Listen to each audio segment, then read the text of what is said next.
আমার নাম রামকৃষ্ণ, আমি ফিজিওথেরাপি ছাত্র। আমার প্রশ্ন হলো, আল্লাহর আদম হাওয়াকে সৃষ্টি করার কি প্রয়োজন ছিল, অথবা এই বিশ্ব জগৎ এগুলো সৃষ্টি করে কি উপকার পাবেন? আমার দ্বিতীয় প্রশ্ন হলো, সব কিছুই কেউ সৃষ্টি করেছে, তাহলে ঈশ্বর তাকেও অবশ্যই কেউ সৃষ্টি করেছে। আল্লাহ শব্দটার অর্থ কি? ভাই 3টা প্রশ্ন করেছেন। প্রথম প্রশ্নটা, আল্লাহ কেন আদম হাওয়াকে সৃষ্টি করলেন, এই সৃষ্টি করার কারণটা কি, বিশ্বজগৎ সৃষ্টির কারণ কি? আল্লাহ সৃষ্টি করেছেন আদম আর হাওয়াকে, তারা দুজনে শান্তিতে থাকুন, যাতে করে মানুষ যাতে আসতে পারে। তারা আমাদের সবার পূর্বপুরুষ। পবিত্র কোরআনে সূরা হুজুরাতের 13 নম্বর আয়াতে উল্লেখ করা হয়েছে, ইয়া আইয়ুহান নাসু ইন্না খালাকনাকুম মিন যাকরিন ওয়া উনসা ওয়া জাআলনাকুম শুউবান ওয়া কাবাইলা লিতাআরাফু ইন্না আক্রামাকুম ইনদাল্লাহি আতকাকুম ইন্নাল্লাহা আলিমুন খাবীর। হে মানুষ জাতি, আমি তোমাদের সৃষ্টি করেছি এক পুরুষ ও এক নারী হতে, আর তোমাদের বিভক্ত করেছি বিভিন্ন জাতি আর গোত্রে, যেন তোমরা অন্যের সাথে পরিচিত হতে পারো। এই জন্য নয় যে অন্যকে ঘৃণা করবে। আর আল্লাহর কাছে অধিক মর্যাদা সম্পন্ন সেই ব্যক্তি যার আছে তাকওয়া। আল্লাহ যেটার মাধ্যমে মানুষের বিচার করেন, টাকা পয়সা নয়, গায়ের রং নয়, জাতি বা গোত্র নয়, ধর্মমত নয়, সেটা হলো তাকওয়া। সেটা হলো আল্লাহকে মানা, ন্যায়পরায়ণতা, ধার্মিকতা। তাহলে আদম আর হাওয়া আলাইহিস সালাম তারা আমাদের সবার পূর্বপুরুষ, আপনারও পূর্বপুরুষ, আমারও পূর্বপুরুষ, সব মানুষের। সেজন্য আপনাকে ভাই বলে ডেকেছি। ভাই, সব মানুষ ভাই ভাই। আল্লাহ বলেছেন ইয়া আইয়ুহান নাস, হে মানুষ জাতি। আর পবিত্র কোরআনে সূরা ইসরার 70 নম্বর আয়াতে উল্লেখ করা হয়েছে, ওয়া লাকাদ কাররামনা বানি আদামা। আল্লাহ তাআলা মর্যাদা দিয়েছেন সব আদম সন্তানকেই। হোক আপনি জন্ম নেন ইন্ডিয়ায়, আমেরিকায়, ইংল্যান্ডে, জন্মান কোনো হিন্দু পরিবারে বা মুসলিম পরিবারে বা খ্রিস্টান পরিবারে, আল্লাহ বলেছেন তিনি সব মানুষকে মর্যাদা দিয়েছেন। মানুষে জন্মালে আল্লাহ তাকে মর্যাদা দেবেন। সে হোক আপনার নাম জাকির, আব্দুল্লাহ, রামু, শঙ্কর, মানুষে জন্মালে আল্লাহ মর্যাদা দেবেন। আপনার প্রশ্নতে আসি, কেন আল্লাহ তাআলা মানুষ সৃষ্টি করলেন? আল্লাহ মানুষ সৃষ্টি করেছেন কারণ আল্লাহ বলেছেন মানুষ হলো আল্লাহ সৃষ্টির মধ্যে সেরা। আল্লাহ তাআলা অন্য যা কিছু সৃষ্টি করেছেন তা আল্লাহকে মানে। ফেরেশতা সৃষ্টি করেছেন, আল্লাহ যে আদেশই দেন ফেরেশতাগণ সে আদেশ পালন করেন, তাদের নিজস্ব ইচ্ছা নেই। মানুষ হলো আল্লাহ তাআলার এমন এক সৃষ্টি যার নিজের ইচ্ছা আছে। আমরা তার কথা মানতেও পারি, নাও মানতে পারি। তাই আল্লাহ আমাদের সৃষ্টি করেছেন, আমরা হলাম তার সৃষ্টির সেরা, আশরাফুল মাখলুকাত। তবে আমরা আল্লাহ তাআলার কথা মানতে পারি, নাও মানতে পারি। যদি আল্লাহর আদেশ মানেন তাহলে জান্নাতে যেতে পারবেন, তাহলে বেহেশতে যাবেন, স্বর্গে যেতে পারবেন। যদি আদেশ না মানেন তাহলে জাহান্নামে যাবেন, দোজখে যাবেন। তাহলে এই জীবনটা পরকালের জন্য পরীক্ষা। পবিত্র কোরআনে সূরা মুলকে 2 নম্বর আয়াতে উল্লেখ করা হয়েছে, আল্লাহ জি খালাকাল মাউতা ওয়া হায়াতা। আল্লাহ তাআলা সৃষ্টি করেছেন জীবন ও মৃত্যু তোমাদের পরীক্ষা করার জন্য। তাহলে এই জীবনটা হলো পরকালের জন্য পরীক্ষা। তাহলে আল্লাহ মানুষ সৃষ্টি করেছেন। আর আল্লাহ বলেছেন সূরা জারিয়াতের 56 নম্বর আয়াতে উল্লেখ করা হয়েছে, ওয়ামা খালাকতুল জিন্না ওয়াল ইনসা ইল্লা লিয়াবুদুন। আমি সৃষ্টি করেছি জিন ও মানুষকে যেন তারা আমার ইবাদত করে। তাই আমাদের উচিত আল্লাহ তাআলার আদেশ নিষেধগুলো মেনে চলা। তাহলে আমরা আল্লাহ সুবহানাহু ওয়া তাআলার অন্যরকম সৃষ্টি যার নিজস্ব ইচ্ছা আছে। আমরা আল্লাহ তাআলার আদেশ মানতে পারি, আবার নাও মানতে পারি। অন্যান্য সকল সৃষ্টি যেমন তারা, গাছ, পাহাড়, পবিত্র কোরআন বলছে তারা আল্লাহ তাআলাকে সেজদা করে, তার সামনে নতজানু হয়, আল্লাহকে মানে। আমাদের স্বাধীন ইচ্ছা আছে, আল্লাহ আমাদের এই স্বাধীন ইচ্ছা দিয়েছেন। এই স্বাধীন ইচ্ছা নিয়ে যদি আল্লাহকে মানেন আপনি তাহলে ফেরেশতাদের উপরে চলে যাবেন। আর যদি আল্লাহ তাআলাকে না মানেন তখন হবেন শয়তানের সহযোগী। আল্লাহ আমাদের সৃষ্টি করেছেন পরকালের পরীক্ষার জন্য। আপনার দ্বিতীয় প্রশ্নে আসি, সবকিছুর একটা স্রষ্টা আছে, আল্লাহকে বানিয়েছে কে? যদি কেউ বলে সবকিছুরই একটা স্রষ্টা আছে, কথাটা ঠিক নয়। সব সৃষ্ট জিনিসের স্রষ্টা আছে। আল্লাহ তাআলার সংজ্ঞা হচ্ছে তাকে কেউ সৃষ্টি করেনি। যখনই বলবেন কে আল্লাহকে বানিয়েছে, সে আল্লাহ নয়। আল্লাহ তাআলার সংজ্ঞা হচ্ছে তিনি সৃষ্টি হননি। ধরেন এক লোক আপনাকে বলল যে ভাই, আমার বন্ধু জন, সে হাসপাতালে ভর্তি হয়েছে, সে একটা বাচ্চার জন্ম দিয়েছে। বলতে পারবেন এই বাচ্চাটা ছেলে না মেয়ে? বলতে পারবেন? চেষ্টা করেন, দেখেন। পারবেন না কেন? ছেলে না মেয়ে? হ্যাঁ না। ধরেন ভাই জন, সে হাসপাতালে ভর্তি হয়েছে, সে একটা বাচ্চার জন্ম দিল। এই বাচ্চাটা ছেলে না মেয়ে? আপনি বলতে পারবেন? না। না। 50% চান্স ছেলে না মেয়ে। লোকজন সবাই হাসছে কেন? বলতে পারবেন? পারবেন না কেন?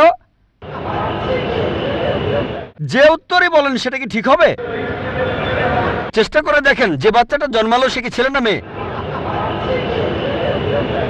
চেষ্টা করেন। মেয়ে। মেয়ে। ভাই, পুরুষ লোক কি বাচ্চার জন্ম দিতে পারে? হ্যাঁ, এখানে আপনি ভুল করেছেন। একইভাবে ভুল করেছেন যখন বললেন কে আল্লাহকে বানিয়েছে। পুরুষ লোক কোনো বাচ্চার জন্ম দিতে পারে না, তাহলে তো মেয়ে বা ছেলে হওয়ার প্রশ্নই আসে না। এখন কি আপনি বুঝতে পেরেছেন? হ্যাঁ, বুঝতে পেরেছেন, এই তো ভালো। পুরুষ লোক কোনো বাচ্চার জন্ম দিতে পারে না, তাহলে তো ছেলে বা মেয়ে হওয়ার কোনো প্রশ্নই আসে না। যখন প্রশ্ন করলেন কে আল্লাহকে সৃষ্টি করেছে, আল্লাহর সংজ্ঞা হচ্ছে, ঈশ্বরের সংজ্ঞা হচ্ছে তিনি সৃষ্টি হননি। যখনই বলবেন কে আল্লাহকে বানিয়েছে, সে আল্লাহ নয়। ওয়ালাম ইয়াকুল্লাহু কুফুয়ান আহাদ, তার সমতুল্য কেউ নেই। এবারে আপনার শেষ প্রশ্নটাতে আসে, আল্লাহ কে? আল্লাহকে সবচেয়ে সেরা সংজ্ঞাটা আছে পবিত্র কোরআনে সূরা ইখলাসে 1 নম্বর থেকে 4 নম্বর আয়াতে উল্লেখ করা হয়েছে। এখানে বলা হয়েছে যে কুল হুয়াল্লাহু আহাদ, বলো তিনি আল্লাহ এক, অদ্বিতীয়। আল্লাহুস সামাদ, তিনি অবিনশ্বর, চিরস্থায়ী।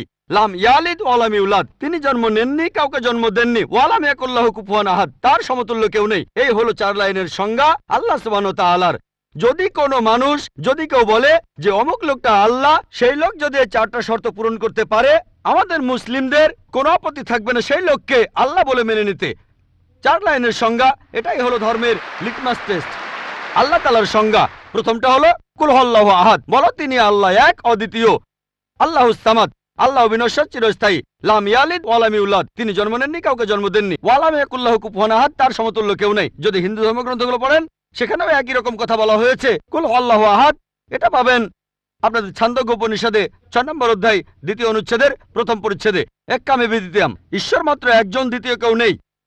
দ্বিতীয় টেস্ট আল্লাহুস সামাদ, আল্লাহ বিনশ্বর, চিরস্থায়ী। ভগবদ্গীতা 10 অধ্যায়ে 3 অনুচ্ছেদ বলছে, আমাকে বলা হয় এই বিশ্বজগতের প্রভু, আমি জন্ম নেইনি, কোনো শুরু নেই। তৃতীয় টেস্ট লাম ইয়ালিদ ওয়া লাম ইউলাদ, তিনি জন্ম নেননি, কাউকে জন্ম দেননি।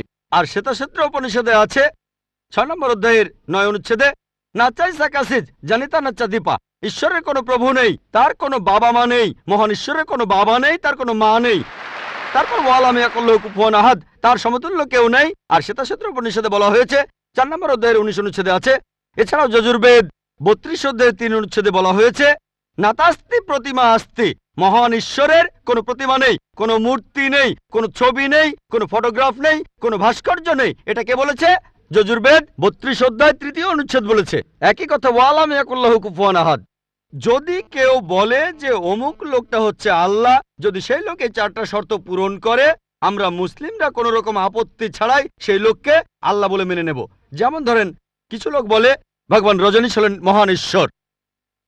একবার প্রশ্নোত্তর পর্বে এক হিন্দু আমাকে বলেছিলেন, আমরা ভগবান রজনীশকে ঈশ্বর বলে মানি না। আমি কখনোই বলিনি হিন্দুরা ভগবান রজনীশকে ঈশ্বর বলে মানে। আমি বলেছি কিছু লোক তাকে ঈশ্বর বলে মানে। আসুন দেখি রজনীশকে আমরা টেস্ট করি। প্রথম টেস্ট হলো কুল হুয়াল্লাহু আহাদ, বলো তিনি আল্লাহ এক, অদ্বিতীয়। রজনীশ কি এক, অদ্বিতীয়? সেই কি একমাত্র লোক যে নিজেকে ঈশ্বর দাবি করেছে? এরকম অনেক মানুষই ছিল, আর এই দেশে হাজার হাজার লোক নিজেকে ঈশ্বর দাবি করেছে। রজনীশ একমাত্র নয়। তবে রজনীশ ভক্তরা বলে না না, উনি একটু আলাদা। এবারে পরের টেস্টে দেখি। আল্লাহুস সামাদ, আল্লাহ অবিনশ্বর, চিরস্থায়ী। রজনীশ কি অবিনশ্বর, চিরস্থায়ী? আমরা তার জীবনী থেকে জানি, তার আত্মজীবনী থেকে। রজনীশ ভুগছিলেন অ্যাজমা, ডায়াবেটিস আর পিঠের ব্যথায়। চিন্তা করেন, মহান ঈশ্বরের হয়েছে অ্যাজমা, ডায়াবেটিস, পিঠের ব্যথা। তৃতীয় টেস্ট লাম ইয়ালিদ ওয়া লাম ইউলাদ, তিনি জন্ম নেননি, কাউকে জন্ম দেননি। ভগবান রজনীশ জন্মেছিলেন মধ্যপ্রদেশে, তার বাবা মাও ছিলেন। 1981 সালে তিনি আমেরিকায় গেলেন, ইউএসএ। তখন হাজারো আমেরিকান তার ভক্ত হয়ে গেল। তারপর আমেরিকার অরেগন প্রদেশে তিনি বানালেন একটা সেন্টার, আর তার নাম দিলেন রজনীশপুরম, তার গ্রাম। পরবর্তীতে আমেরিকান সরকার তাকে অ্যারেস্ট করে কারাবন্দী করে রাখলো। রজনীশ বলতো যে আমেরিকান সরকার তাকে স্লো পয়জনিং করেছে। চিন্তা করেন, মহান ঈশ্বরকে স্লো পয়জনিং করা হয়েছে। 1985 সালে আমেরিকান সরকার তাকে বের করে দিলে সে ইন্ডিয়ায় চলে আসে। তারপর এখানে পুনায় সে আরেকটা সেন্টার খুললো, আর তার নাম দেওয়া হলো ওশো কমিউন। যদি রজনীশের সমাধির কাছে কখনো যান, তার সমাধির উপরে লেখা আছে ভগবান রজনীশ ওশো। কখনো জন্মাননি, কখনো মরেননি, তবে পৃথিবীতে ভ্রমণ করেছেন 1931 সালের 11 ডিসেম্বর থেকে 1990 সালের 31শে জানুয়ারি পর্যন্ত। কখনো জন্মাননি, কখনো মরেননি, তবে পৃথিবীতে ভ্রমণ করেছেন 1931 সালের 11 ডিসেম্বর থেকে 1990 সালের 31শে জানুয়ারি পর্যন্ত। তার সমাধিতে এটা লিখতে ভুলে গেছে যে পৃথিবীর 21টা দেশ তাকে ভিসা দেয়নি। মহান ঈশ্বর আসলেন এই পৃথিবীতে পৃথিবী ঘোরার জন্য, বিভিন্ন দেশে যাওয়ার জন্য তার নাকি ভিসাও লাগে। তখন গ্রিসের আর্কবিশপ বলেছিলেন, যদি রজনীশকে এই দেশ থেকে তাড়িয়ে না দেওয়া হয়, আগে তার ঘর পোড়াবো, তারপর ভক্তদের ঘর পোড়াবো। শেষ টেস্ট ওয়ালাম ইয়াকুল্লাহু কুফুয়ান আহাদ। পরীক্ষাটা এতই কঠিন যে একমাত্র আল্লাহ ছাড়া কেউই পাশ করবে না। যখনই আল্লাহর সাথে কারো তুলনা করবেন, সে আল্লাহ নয়। ওয়ালাম ইয়াকুল্লাহু কুফুয়ান আহাদ। এখন ভগবান রজনীশ অন্য অনেক মানুষের মতো মুখে দাড়ি ছিল, একটা নাক, দুটো চোখ, দুটো কান, দুটো হাত। যখন আল্লাহর সাথে পৃথিবীর কোনো কিছুর তুলনা করবেন, সে আল্লাহ নয়। ওয়ালাম ইয়াকুল্লাহু কুফুয়ান আহাদ। যদি কেউ বলে যে আল্লাহ তাআলা 1000 গুণ বেশি শক্তিশালী, আপনারা কি শোয়ার্জনেগারের নাম শুনেছেন? এই লোকের নাম কখনো শুনেছেন? কখনো শুনেছেন তার নাম?